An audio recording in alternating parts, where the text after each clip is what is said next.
Bon, merci beaucoup. Je remercie la commission scientifique et surtout son secrétaire de m'avoir invité et permettre de vous parler de l'antibiothérapie initiale dans le traitement du choc septique aux urgences. En fait, c'est un topo qui est assez court et qui pourrait être très court.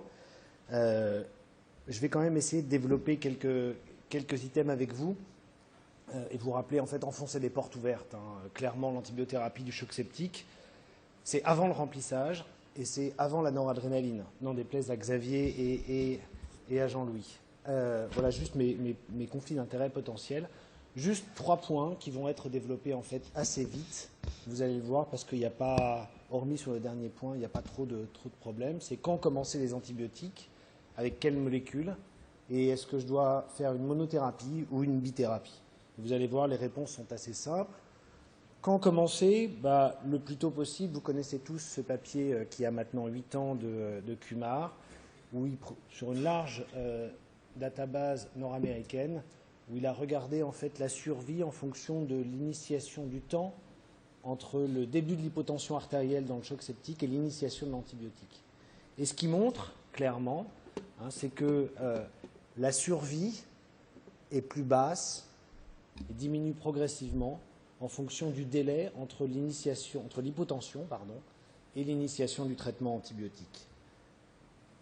C'est les mêmes résultats et en gros, le message est clair. Chaque heure perdue, on parle de choc septique, chaque heure perdue, c'est 8% d'augmentation de la mortalité. Donc quand est-ce qu'il faut commencer? Il faut commencer tout de suite, en urgence. Encore une fois, on déplaise à Xavier et à Jean-Louis, avant la noradrénaline, avant le remplissage, c'est une urgence. 8% de mortalité supplémentaire à chaque heure perdue. Alors on parle bien de choc septique et pas de sepsis sévère parce que si on est dans le sepsis sévère ou même l'infection, là il y a des données qui sont un petit peu contradictoires et je voulais juste vous montrer cette étude qui est parue l'année dernière, il y a 2 ans maintenant dans le Lancet Infectious Disease, peut-être que vous la connaissez. C'est une étude avant-après, ce n'est pas du randomisé. Et c'est du sepsis nosocomial, mais c'est juste pour vous faire réfléchir. Les auteurs, en fait, ils ont comparé 2 périodes. Une période où ils avaient un comportement agressif envers l'antibiothérapie, c'est-à-dire qu'à chaque suspicion, ils mettaient en route une antibiothérapie. Et puis, une stratégie un petit peu plus conservative. Je ne pense pas que ce soit ça qu'il faille faire, mais juste pour vous montrer, comme c'est intéressant, et comme quoi aussi, peut-être dans la littérature, on peut trouver un petit peu de tout. En gros, une antibiothérapie conservative, ce qu'ils faisaient, c'est qu'ils attendaient le résultat des cultures qu'ils avaient faites pour initier l'antibiothérapie. Et d'ailleurs, on voit très bien que sur le graphe de droite, le temps, je ne sais pas si j'ai la souris, le temps entre le début de l'hémoculture et le traitement, vous voyez que dans la stratégie agressive, c'était 20 heures, qui est quand même assez long, et était de quasiment 48 heures dans la stratégie conservatrice. Et qu'est-ce qu'ils ont retrouvé? Si on regarde ici la mortalité, mais ils retrouvaient que la mortalité des patients qui étaient inclus, alors c'est de l'avant-après, ce n'est pas du randomisé, dans la stratégie conservatrice, était significativement inférieure à la mortalité des patients dans la stratégie agressive. Alors on n'est pas dans le choc septique, on n'est pas aux urgences, c'est du nosocomial, mais ça laisse réfléchir. Et la question derrière tout ça, c'est qu'il ne faut pas balancer des antibiotiques à n'importe qui, parce que, en l'occurrence, probablement la surmortalité, ce qui est bien expliqué dans le papier, c'était en fait des durées prolongées qui étaient inadaptées, c'est-à-dire chez des malades qui n'avaient pas besoin d'antibiotiques, avec donc des effets secondaires et l'émergence de bactéries multirésistantes. Mais c'est intéressant. En tout cas, à la question quand, pour nous, pour ce qui nous intéresse aujourd'hui, c'est en urgence. Alors, quelle drogue? Je reprendrai ce que disait il y a maintenant plus de 300 ans, 250 ans, Paul Ehrlich, qui est de taper fort et vite. Encore une fois, on revient à la question de taper vite, mais taper fort. Et taper fort, ça veut dire à large spectre. Un large spectre avec un petit bémol, qui est maintenant en 2015, qui est maintenant, si on donne des antibiotiques à large spectre, il faut savoir désescalader. Désescalader, c'est-à-dire adapter, dans un second temps, l'antibiothérapie aux germes retrouvés, à la porte d'entrée suspectée quand on n'a pas retrouvé de germes, etc., etc. Je ne m'attarderai pas... Et ça pourquoi?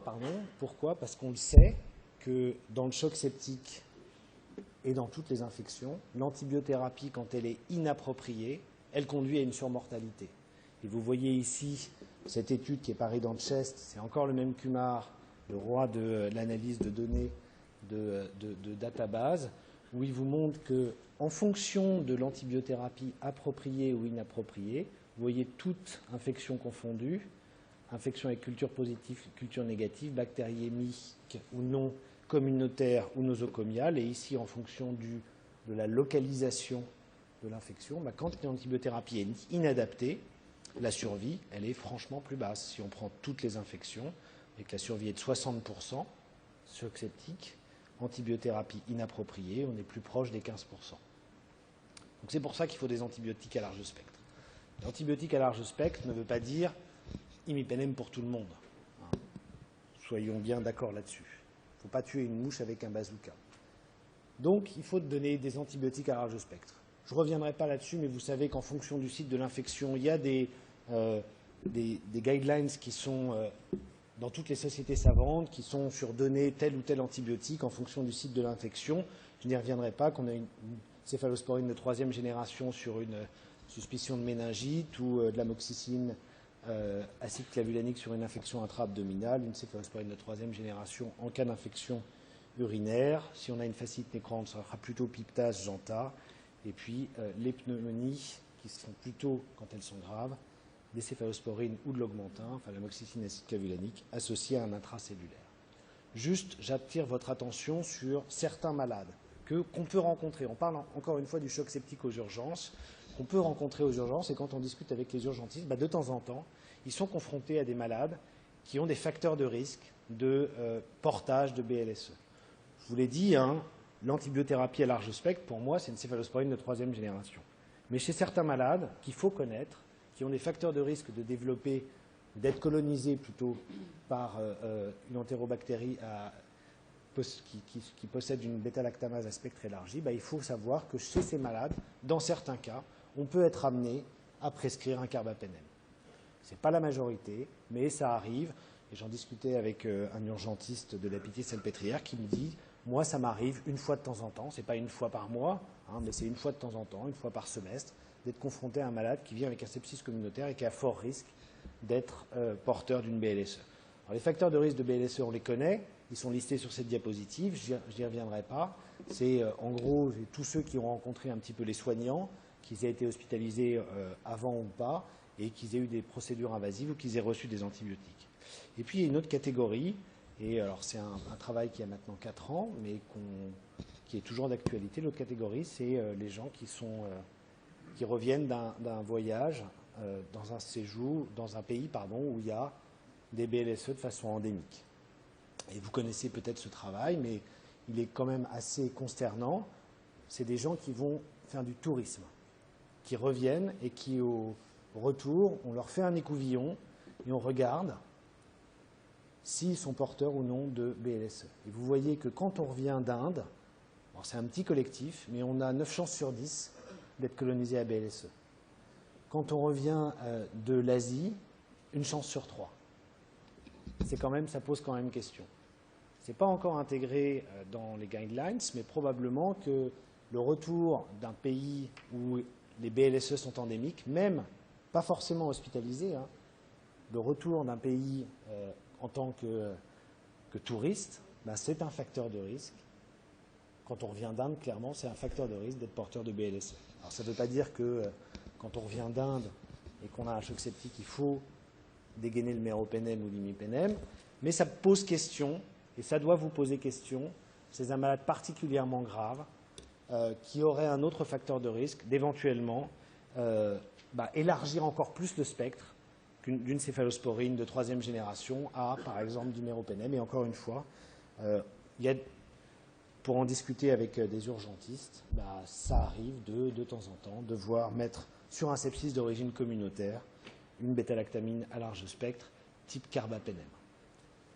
Ne me faites pas dire ce que je n'ai pas dit, qu'il faut mettre des carbapenem à tout le monde, au contraire, mais que ça doit être une logique raisonnée et que peut-être qu'il faut développer des algorithmes pour ce type de traitement. Alors juste un mot sur les populations particulières, juste pour vous rappeler les recommandations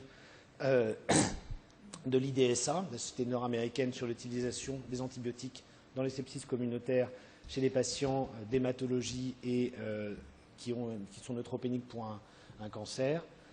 Donc en urgence, c'est une bêta-lactamine à large spectre, là c'est une situation à part, hein, associée à un aminoglycoside ou une fluoroquinolone si c'est compliqué. Et je vous rappelle que la vancomycine n'est pas recommandée en première ligne.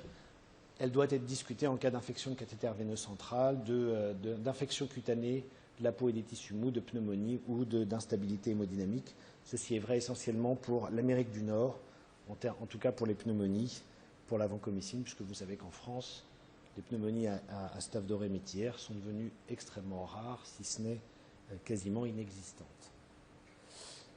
Juste un mot sur l'utilisation des antifongiques. Pour faire une synthèse de la littérature, est-ce qu'il y a un intérêt à mettre un antifongique chez un sepsis sévère ou un choc septique aux urgences?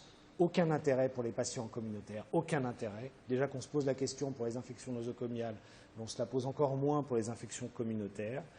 Chez les patients neutropéniques avec des scores masques inférieurs à 21, vous savez, c'est un score de cancérologie, qui sont les patients qui ont les risques les plus élevés. Dans les recommandations de l'IDSA, c'est traitement antifongique seulement si le patient reste fébrile au bout de 4 à 7 jours. C'est ce qu'on fait habituellement dans les services de réanimation en hématologie.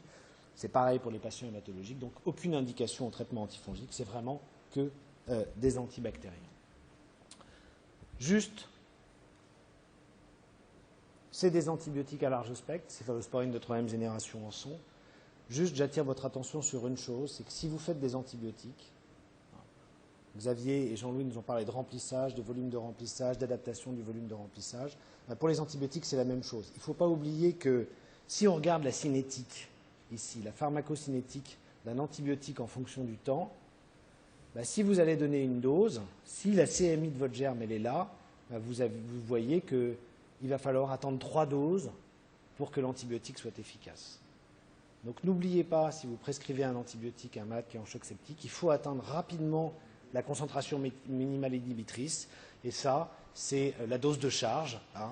On dit qu'il faut une dose de charge, il faut en général doubler la posologie. Par exemple, vous voulez faire 4 grammes de céfotaxime, il faut donner une dose de charge de 2 grammes, par exemple. Même chose pour une autre bêta-lactamine, comme l'ampicilline, par exemple, etc. etc. Et n'oubliez pas, la dose de charge, ça permet d'obtenir une concentration efficace rapidement, d'emblée, pour être au-dessus de la CMI. Et on sait que ces paramètres pharmacocinétiques, pharmacodynamiques sont très importants pour la bactéricidie chez nos malades. Le dernier point, à mon avis le plus important, c'est est-ce qu'il faut donner une monothérapie ou une association d'antibiotiques. Et vous allez le voir, les données dans la littérature ne sont pas très évidentes, plutôt en faveur d'une bithérapie, mais encore une fois avec des données qui restent fragiles. Alors pourquoi est-ce qu'on parle de bithérapie chez les malades en choc septique? Premièrement, parce que, et c'est probablement la principale raison, c'est que si vous donnez une bithérapie, vous augmentez la probabilité de couvrir le germe responsable de l'infection. Et c'est essentiellement ça, l'intérêt de la bithérapie.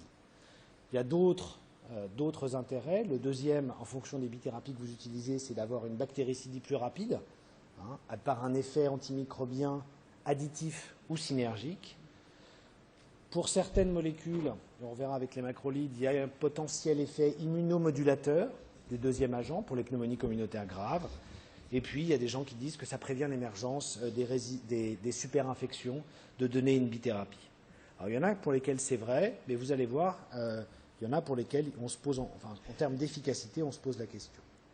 Pour la bactéricidie, ce n'est pas un papier récent, mais c'est un papier toujours d'actualité, où les auteurs ont montré que, effectivement, donc c'est un modèle expérimental de rats neutropéniques, quand on les inocule avec une péritonite à Pseudomonas aeruginosa, vous voyez que quand on leur donne une bithérapie, les animaux survivent beaucoup plus que quand on leur donne une monothérapie d'une des molécules utilisées dans la bithérapie.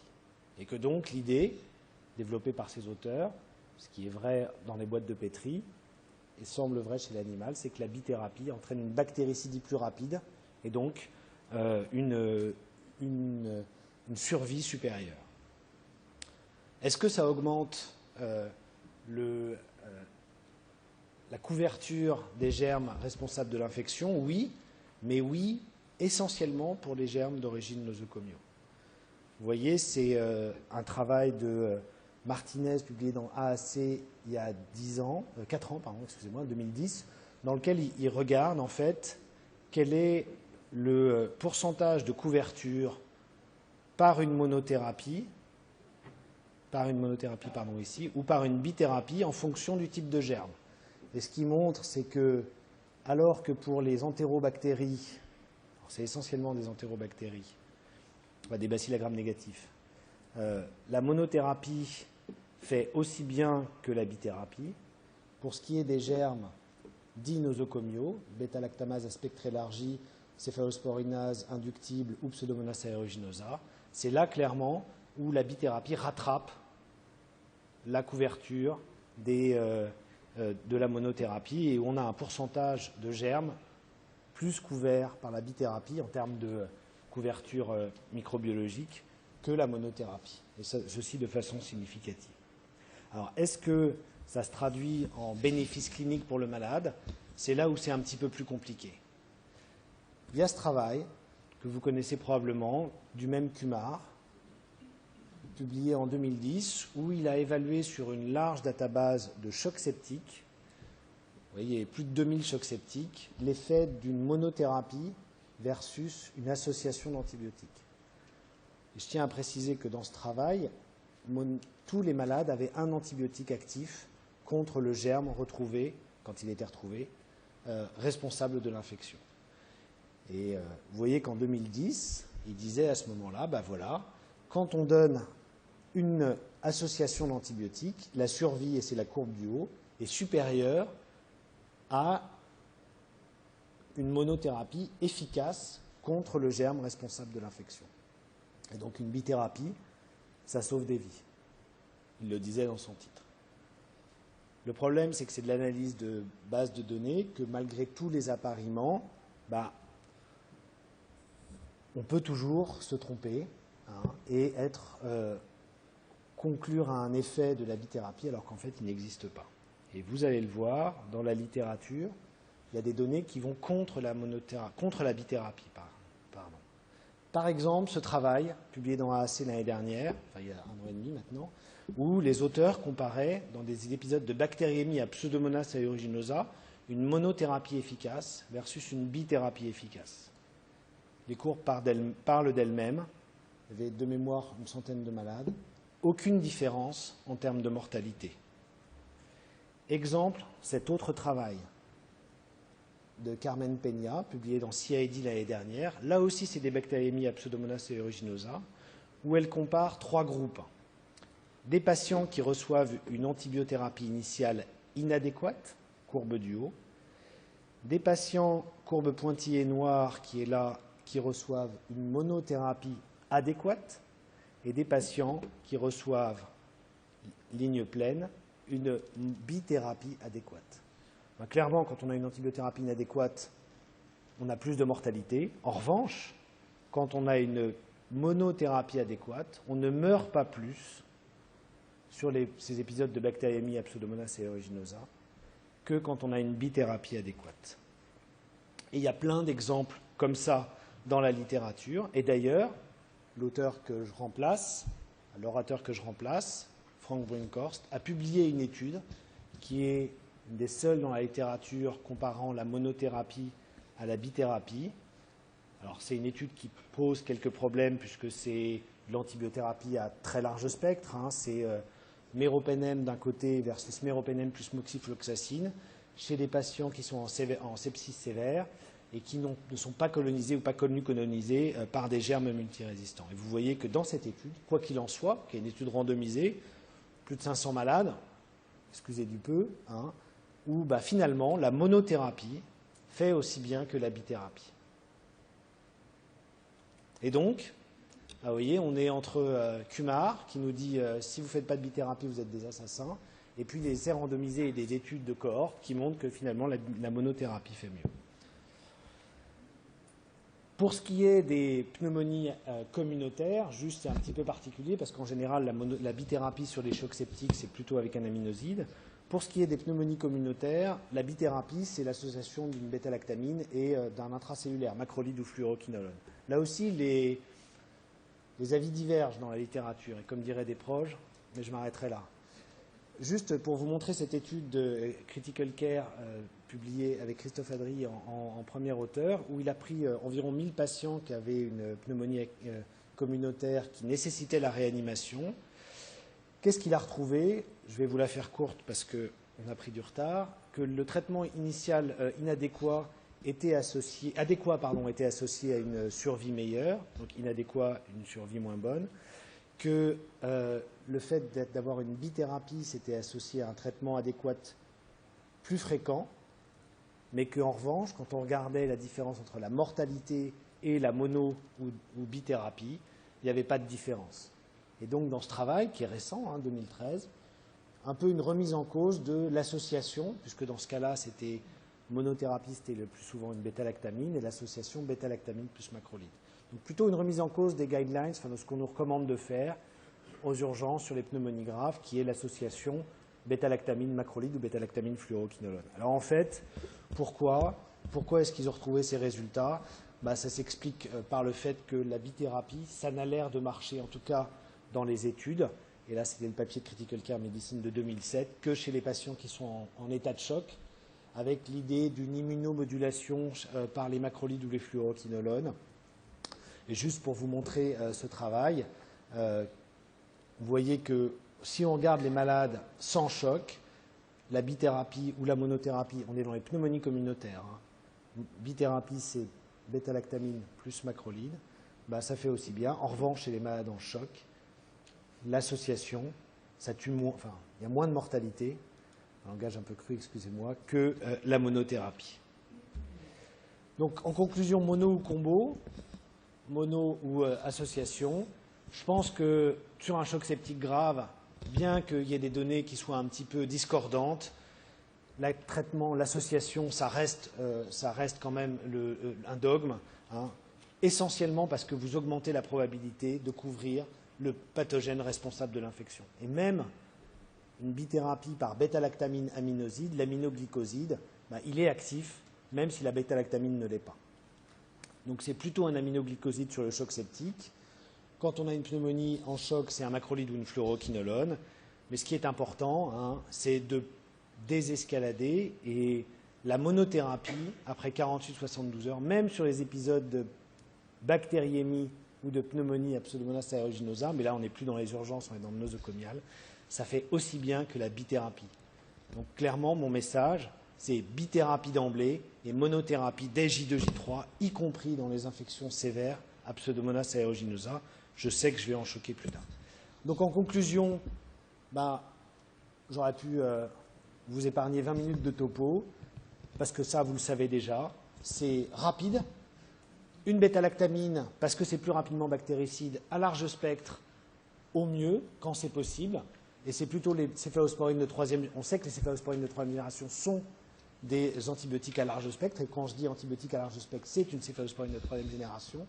Et ça dépend bien sûr du cycle de l'infection. Je vous ai montré des exemples, mais vous savez ça mieux que moi. Avec une association pour les 48-72 premières heures, en dehors des germes particuliers type légionnelle ou autres. Il n'y a pas besoin d'antifongiques. Et juste pour finir, non, moi c'est tout ce que je voulais vous dire. Je vous remercie.